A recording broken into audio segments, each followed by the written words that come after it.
The Chrysler Building. The Chrysler Building. The Chrysler. Chrysler. The Chrysler. The Chrysler Building is in trouble. This venerable skyscraper is falling apart. Its value has plummeted from $800 million to $150 million. And it's for sale. Again. In fact, this is the third time the building's been up for sale since 2019. Inside, things aren't much better. There's brown tap water, broken elevators, and crumbling offices. And it's all being made much worse by a complicated New York land leasing law that's basically bankrupting the building's owner. It's all pointing towards a question that I absolutely hate to ask. Could this be the end of the Chrysler Building? Okay, so before we get into this video, there's kind of one really important thing that you need to know. Whoever owns the Chrysler Building owns the building, but not the land underneath it. That is owned by someone else entirely. It means the owner of the building has to pay rent to the owners of the land. Now, that complicates the ownership structure tremendously, and it's already very complicated. So, who exactly owns the Chrysler Building? Well, it's probably not who you think. Your first response would probably be, well, the Chrysler family, right? Or the car manufacturer. And yes, they did own it once. It was originally built and owned by the company's founder, Walter Chrysler, in 1930, not by the Chrysler Corporation itself. Walter Chrysler intended the iconic skyscraper to remain a family asset. And it did, all the way up until 1953, when it was purchased by developer William Zeckendorf, the man behind the UN headquarters and the guy responsible for reshaping much of Manhattan during the 50s and 60s. He wanted the building as a trophy. After him, ownership passed through several investors during the 70s, New York's turbulent real estate era. Eventually, in 2008, it ended up owned by an Abu Dhabi investment fund. RFR then defaulted on their loans and went into receivership in 2024. As of 2025, it's effectively controlled by RFR's lenders, and the building is, once again, up for sale. Part of the reason for RFR defaulting on their loans was because the rent for the land became so incredibly expensive. In 1902, before the Chrysler Building, and before, well, much of New York as we know it today, this parcel of land was bought by Cooper Union. Cooper Union was a private college founded in 1859 by the industrialist and philanthropist Peter Cooper. It was known, ironically, for its schools in architecture and engineering. The land was bought as a way to help fund the college. Because of this asset and the rent they've been able to collect millions and millions of dollars over the years, they are able, or have been able, to keep the school free for a long time. This land leasing agreement continued when the Chrysler Building was sold to a new owner. In fact, not only did it continue, but it increased a lot. Today, whoever owns the building has to pay $32.5 million to Cooper Union annually. And that number is set to go up. By 2028, it's going to be $41 million, and by 2038, it'll be $55 million. Originally, the owner of the Chrysler Building mostly made a profit by leasing out the offices. But, perhaps somewhat surprisingly, no one wants an office in the Chrysler Building anymore, at least not in its current state. So, with occupancy low, the owners can't charge enough to cover the rent they owe to Cooper Union. It's been on and off the market over decades. I think it's a building that encapsulates everything that is decadent and depraved about New York real estate. It pulls in and has pulled in global capital from every corner of the world. It has been the source of severe distress for some of the biggest players in the market, both domestically and globally. It's just a tough asset. All of this is pretty damning as it stands, but there's a more pressing issue still.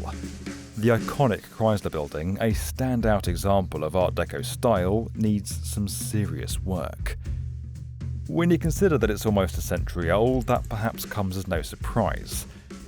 Internally, there are reports of brown tap water, lifts breaking down, and electrical work that's not up to par. New York's Eiffel Tower is falling apart, and it feels like no one wants to take responsibility for it. Whatever happens, whoever ends up buying the Chrysler Building, some serious renovation work is going to have to take place. There's a saying in construction, measure twice and cut once, and with a project like this, that could not be more important. Before any construction work can commence, it's vital that construction teams understand exactly what's going on inside this legendary building. But that's the problem. We're talking about blueprints that were drawn up nearly a century ago, with decades of maintenance and alterations on top. But that's where reality capture moves the needle, and it's exactly how the game-changing FJD Tryon ecosystem comes in. Instead of relying on outdated documentation, teams can walk the site with a scanner and capture real-world conditions, which means everyone's working from the same up-to-date version of reality.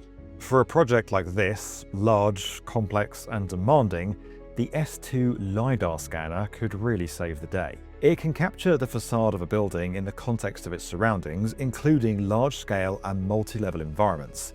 All of this data is recorded in rich detail with integrated GNSS for georeference data. And if you're working on something a little less challenging than the Chrysler Building, FJD Tryon has got that covered too.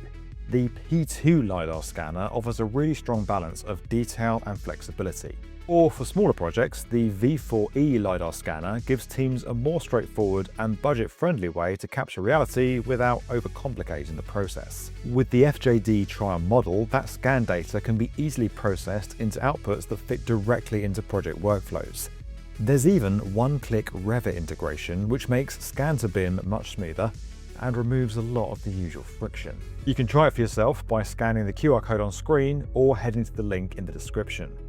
Technology like this is vital for retaining historic buildings. Before we can fix a building, we have to understand exactly how it works. And to do that at the Chrysler Building, we've got to go all the way back to the beginning.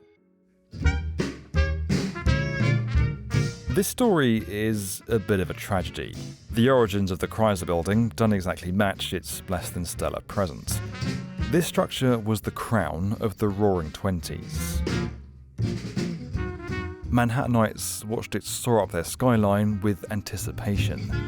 But its design and height were the result of an intense competition, the rivalry of two business partners, architects Craig Severance and William Van Allen. Severance landed the commission for the Manhattan Company building, known today as 40 Wall Street, while Van Allen was hired to design the Chrysler Building. What followed wasn't just business, it was a battle to dominate New York City's skyline. Both architects were locked in a race to deliver the tallest building on Earth. And as the steel climbed in Lower Manhattan and Midtown, it became clear that neither man was willing to lose.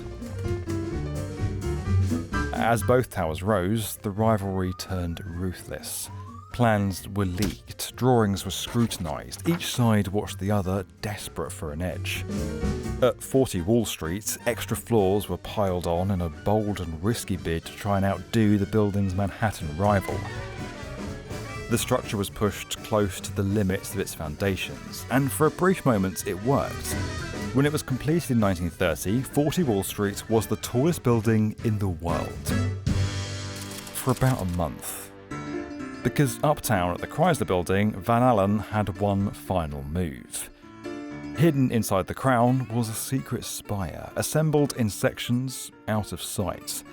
Once 40 Wall Street had topped out, the spire of the Chrysler Building was hoisted up through the roof and locked into place, adding 36 meters in a single stroke.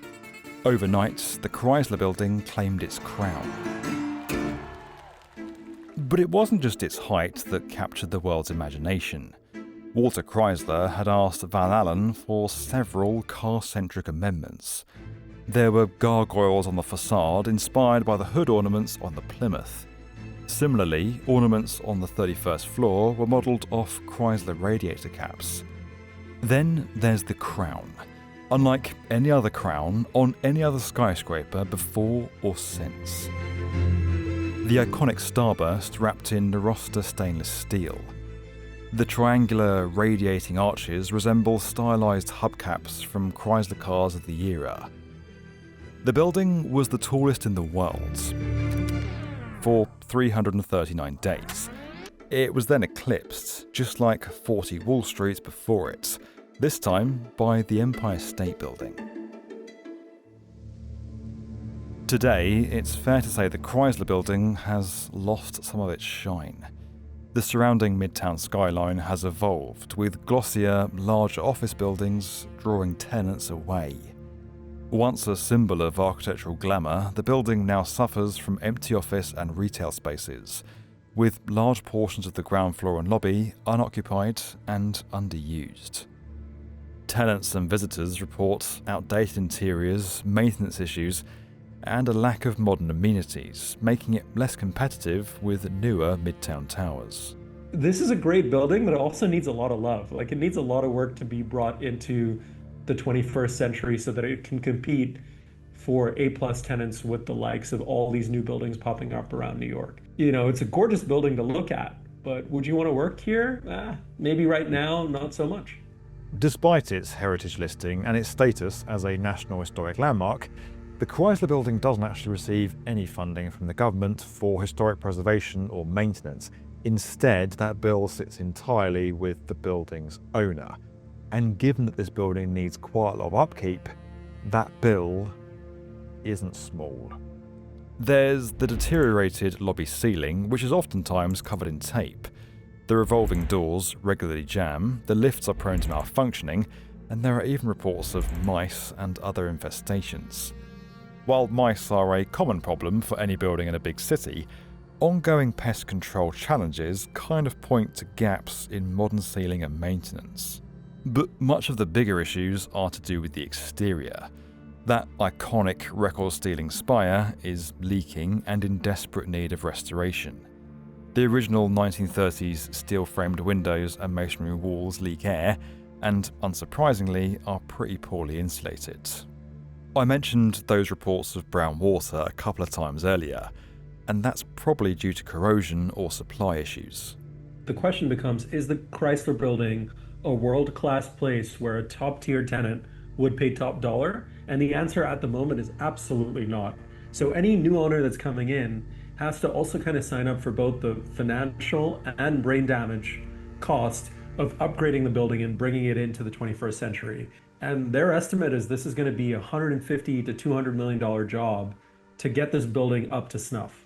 Because the building is landmarked, any exterior or interior changes require approval from the city's Landmarks Preservation Commission. Now, before we go any further with today's video, we need to stop everything because I have got some very big news that I am finally allowed to share. Last year, Penguin Random House asked me if I'd like to write a book. I said yes, I've written a book, and here it is. It is called Mega Builds, 10 Colossal Construction Projects That Will Change Our World. Over the last 10 years, I have had a front row seat to some of this planet's most incredible construction projects, and they are all in here. I've written about them. I've gone deeper than I've ever gone before in any video, story, or any kind of like long form documentary. This is behind the scenes. It's up close and personal. It meets the teams, it's the human stories, it's the engineering in detail. It's my personal experiences and some of the calamities I've had along the way getting up close with these projects. I have really enjoyed writing this. Some of my mates have been like, oh, nice. Who ghost wrote that for you? No one. I can't afford a fancy ghostwriter. Me. I wrote this. Every single word of this has come from my head into my laptop and then into this book, all for your reading pleasure. Guys, I never thought I could write a book, but I have. And obviously I'm biased, but I actually kind of think it's quite good. It is available to pre-order now. The link is below. Pre-ordering is incredibly important. Basically, my entire future happiness depends on you pre-ordering this book. So guys, if you love the B1M, if you love these stories, if you love learning more about construction in a down-to-earth way that's easy to understand and can be read by anyone, go and pre-order my book, Mega Builds, today. So where is there some experience of retrofitting old iconic buildings to suit the modern day? Well, let's look to a city absolutely jam-packed with huge historic buildings. London. One of the most famous examples in recent times is Battersea Power Station. You might recognise it from the cover of Pink Floyd's Animals, or when it was used as wreckage in The Dark Knight. It's the last part that many Londoners are going to be familiar with, because for the better part of the 21st century, this iconic building, the largest brick building in all of Europe, was left abandoned. Battersea Power Station wasn't demolished, largely because it was granted Grade 2 listed status in 1980. That legal protection meant restoration. As one of London's most recognisable industrial landmarks, its cultural significance ultimately secured its future, even after decades of dereliction and a string of failed schemes. By becoming a mixed-use destination, the power station was able to fund its own survival. Today, it's a thriving hotspot for this city. But there are even more apt examples not far from the Chrysler Building itself. The Flatiron Building, first completed in 1902 as an office structure, is currently being retrofitted into residential apartments, with developers working around the famous triangular floor plan. Notoriously, the Woolworth Building, which was also once the tallest building in the world, converted its top floors into a luxury penthouse, and then sold that for $110 million. That's more than a few hundred times the US median home price. It's an insane price tag, but one that would certainly go a very long way to helping fix the Chrysler Building's financial woes. Imagine living inside the most famous crown in the world. So the Woolworth Building famously underwent a condo conversion on the top floors, but it's been a complete disaster of a condo conversion. There have been others that are seemingly more promising. The Flatiron Building, again, another iconic building, so synonymous with the New York skyline, that is being converted to boutique condos, and so far sales have been pretty promising. This is a problem we're going to see a lot more of. For the first time in history, we're seeing century-old skyscrapers, and we can't just tear them down. First off, it would be tremendously difficult to knock down any of these buildings. These first skyscrapers were over-engineered because nothing had been built that tall before. They have immense steel skeletons, and they're clad in brick, stone, and stainless steel for intense durability. Secondly, skyscrapers like the Chrysler Building are protected. Even if there is a temptation to build something taller with more sellable space, that can only happen if the building went beyond repair. It's probably more likely that the interior is going to be retrofitted like Battersea Power Station or the Woolworth Building. We've certainly seen a flurry of office to residential conversions in parts of Midtown, right? We've seen that all over. The Manhattan office market is in a golden era right now. Net absorption, which means the net amount of space that was leased, is at the highest it's been in a quarter century. It means the office is back, especially in Midtown. Maybe all the Chrysler Building needs is a little love. Now, there are certainly things you could do, like put in top-tier restaurant concepts, maybe do some really innovative things with the retail plaza, depending on who the buyer is and what they have access to. But if you run it as office, you can still make this work. But this is the freaking Chrysler Building. I mean, this still has cachet. This is, you can imagine a top-tier hedge fund or a financial institution of some kind, or even a tech company saying, hey, you know what? My offices are at the Chrysler Building. So what's happening now? One of the building's former owners, developer Tishman Speyer, is eyeing it up again. They first took ownership in 1997 for a cool $220 million and undertook its most recent renovation in 2000. Back then, the real estate investment company spent $100 million carefully restoring the skyscraper's Art Deco motifs while upgrading its core systems. Tishman Speyer, who was one of the buyers or one of the owners in the late 90s, actually brought Abu Dhabi in, stayed on as custodian and part owner of the building until very recently. They're rumored to be back in the mix here, and if they buy it, it'll be really interesting. The Chrysler Building could end up with the same fate as a certain other New York icon that, funnily enough, is facing almost exactly the same struggle. Jeff Gural prominently is the one who recently bought the Flatiron Building at auction and is now turning it into luxury condos. And the other wrinkle here is that Jeff Gural, for a long time, was on the board of Cooper Union, so pretty well connected to the seller and eventual landlord as well. The return of the Chrysler Building to its 90s owners now entirely depends on negotiations surrounding its enormous land leasing agreement with Cooper Union. The building currently has a vacancy rate between 14 and 20%, so it's clear something is going to have to give. The Chrysler Building now stands at a crossroads.